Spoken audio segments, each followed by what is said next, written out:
అయితే అబ్బాయి మరి ఎంతైనా మరి ఆమెకి చేతికి అందుకొస్తాడు అనే ఆశతో ముందుకు కొనసాగుతూ ఉండగా యవ్వన కాలంలో చనిపోయాడు. చనిపోయినప్పుడు ఆ బిడ్డని మరి పాడిగట్టి తీసుకొని మరి శ్మశానానికి తీసుకెళ్తా ఉన్నారు. ఆ తల్లి కన్నీరు మున్నీరే ఏడుస్తుంది.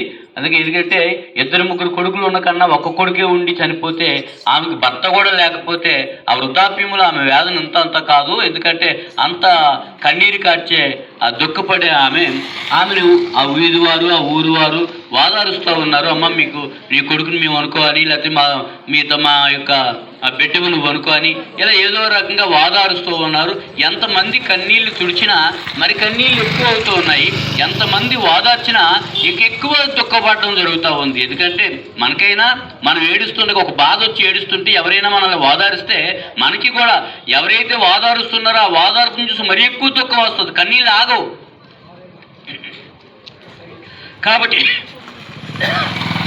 కాబట్టి మరి ఆ విధంగా ఏడుస్తూ ఉన్న సందర్భంలో ఆ యొక్క శవాన్ని పాడికట్టి తీసుకుని వెళ్ళడం జరుగుతూ ఉంది. మార్గ మధ్యంలో యేసు ప్రభు వారు ఆ పాడిని ముట్టి కిందకి దింపారు. బాబుని శవాన్ని ముట్టగానే ఆ అబ్బాయి లేచి నిలబడ్డాడు.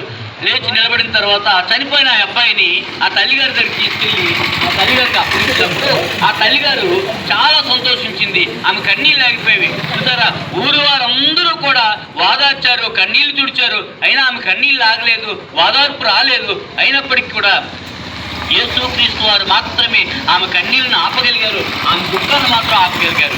ఈరోజు నేను చెప్తున్నాను, మీ అందరికీ మీ సమస్యలు ఏవైనా